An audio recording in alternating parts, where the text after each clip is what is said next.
Chapitre 17. Les Philistins réunirent leurs armées pour faire la guerre, et ils se rassemblèrent à Soko, qui appartient à Juda. Ils campèrent entre Soko et Azekah, à Ephédamim. Saül et les hommes d'Israël se rassemblèrent aussi, ils campèrent dans la vallée des Térébintes, et ils se mirent en ordre de bataille contre les Philistins. Les Philistins étaient vers la montagne d'un côté, et Israël était vers la montagne de l'autre côté. La vallée les séparait. Un homme sortit alors du camp des Philistins, et s'avança entre les deux armées. Il se nommait Goliath, il était de Gath, et il avait une taille de 6 coudées et un empan. Sur sa tête était un casque d'airain, et il portait une cuirasse à écailles du poids de 5000 cycles d'airain. Il avait aux jambes une armure d'airain, et un javelot d'airain entre les épaules. Le bois de sa lance était comme une ensouple de tisserand, et la lance pesait 600 cycles de fer. Celui qui portait son bouclier marchait devant lui. Le Philistin s'arrêta, et, s'adressant aux troupes d'Israël rangées en bataille, il leur cria: Pourquoi sortez-vous pour vous ranger en bataille? Ne suis-je pas le Philistin, et n'êtes-vous pas des esclaves de Saül? Choisissez un homme qui descende contre moi. S'il peut me battre et qu'il me tue, nous vous serons assujettis, mais si je l'emporte sur lui et que je le tue, vous nous serez assujettis et vous nous servirez. Le Philistin dit encore: Je jette en ce jour un défi à l'armée d'Israël.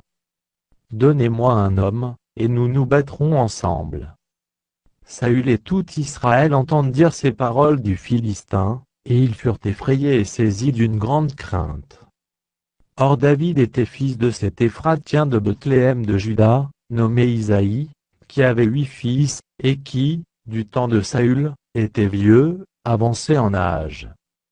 Les 3 fils aînés d'Isaïe avaient suivi Saül à la guerre. Le premier-né de ces 3 fils, qui était parti pour la guerre, s'appelait Eliab, le second Abinadab, et le troisième Shamma.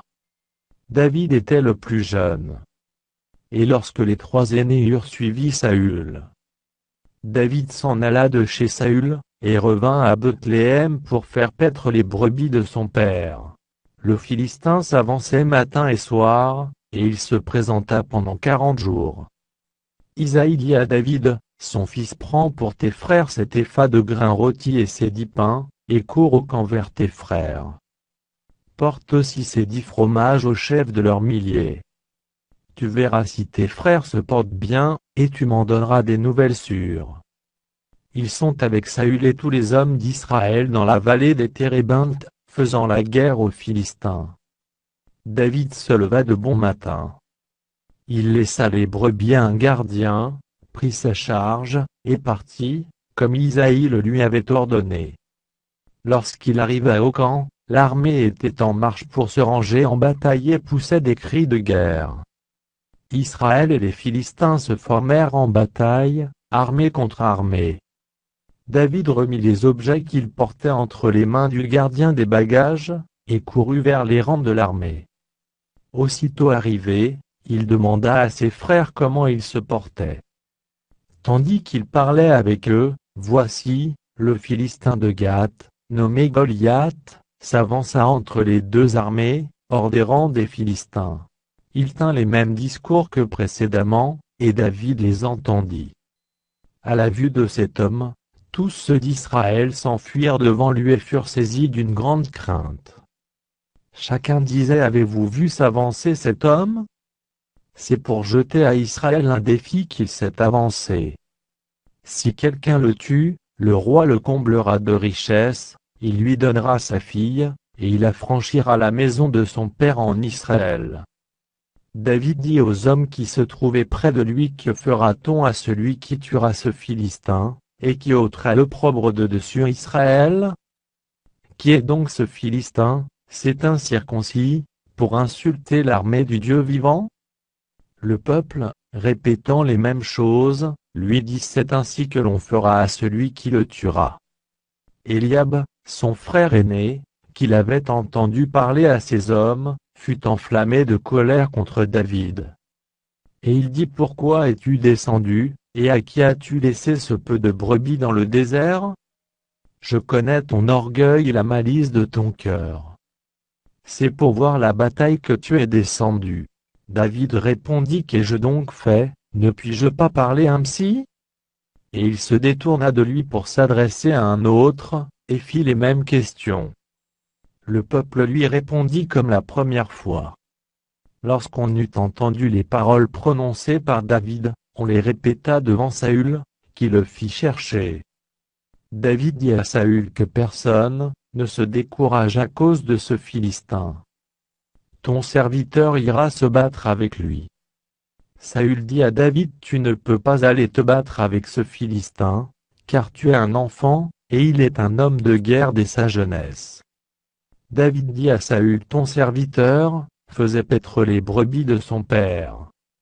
Et quand un lion ou un ours venait en enlever une du troupeau, je courais après lui, je le frappais, et j'arrachais la brebis de sa gaule. S'il se dressait contre moi, je le saisissais par la gorge, je le frappais, et je le tuais.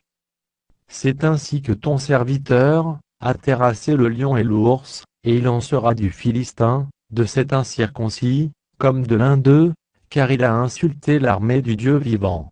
David dit encore: L'Éternel, qui m'a délivré de la griffe du lion et de la patte de l'ours, me délivrera aussi de la main de ce Philistin.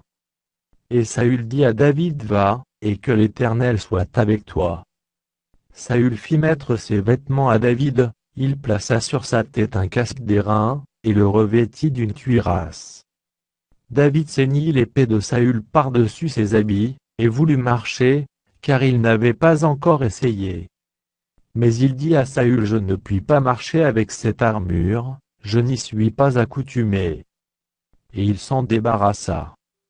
Il prit en main son bâton, choisit dans le torrent 5 pierres polies, et les mit dans sa gibecière de berger et dans sa poche. Puis, sa fronde à la main, il s'avança contre le Philistin. Le Philistin s'approcha peu à peu de David, et l'homme qui portait son bouclier marchait devant lui. Le Philistin regarda, et lorsqu'il aperçut David, il le méprisa, ne voyant en lui qu'un enfant, blond et d'une belle figure. Le Philistin dit à David: Suis-je un chien, pour que tu viennes à moi avec des bâtons? Et, après l'avoir maudit par ses dieux, il ajouta: Viens vers moi, et je donnerai ta chair aux oiseaux du ciel et aux bêtes des champs. David dit au Philistin: Tu marches contre moi avec l'épée, la lance et le javelot, et moi, je marche contre toi au nom de l'Éternel des armées, du Dieu de l'armée d'Israël, que tu as insulté. Aujourd'hui l'Éternel te livrera entre mes mains, je t'abattrai et je te couperai la tête. Aujourd'hui je donnerai les cadavres du camp des Philistins aux oiseaux du ciel et aux animaux de la terre. Et toute la terre saura qu'Israël a un Dieu. Et toute cette multitude saura que ce n'est ni par l'épée ni par la lance que l'Éternel sauve. Car la victoire appartient à l'Éternel. Et il vous livre entre nos mains. Aussitôt que le Philistin se mit en mouvement pour marcher au-devant de David, David courut sur le champ de bataille à la rencontre du Philistin.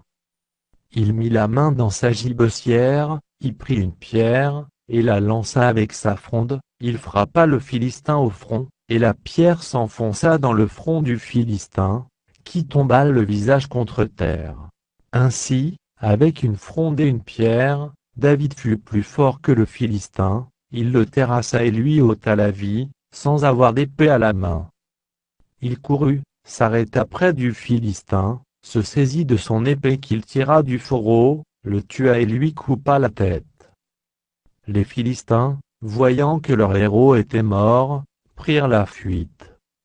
Et les hommes d'Israël et de Juda poussèrent des cris, et allèrent à la poursuite des Philistins jusque dans la vallée et jusqu'aux portes d'Écron. Les Philistins blessés à mort, tombèrent dans le chemin de Sharaïm jusqu'à Gath et jusqu'à Écron. Et les enfants d'Israël revinrent de la poursuite des Philistins, et pillèrent leur camp. David prit la tête du Philistin, et la porta à Jérusalem, et il mit dans sa tente les armes du Philistin. Lorsque Saül avait vu David marcher à la rencontre du Philistin, Il avait dit à Abner, chef de l'armée, de qui ce jeune homme est-il fils, Abner? Abner répondit, aussi vrai que ton âme est vivante, ô roi, je l'ignore. Informe-toi donc de qui ce jeune homme est fils, dit le roi. Et quand David fut de retour après avoir tué le Philistin, Abner le prit et le mena devant Saül. David avait à la main la tête du Philistin. Saül lui dit, de qui es-tu fils, jeune homme? Et David répondit, je suis fils de ton serviteur Isaïe, Bethléemite.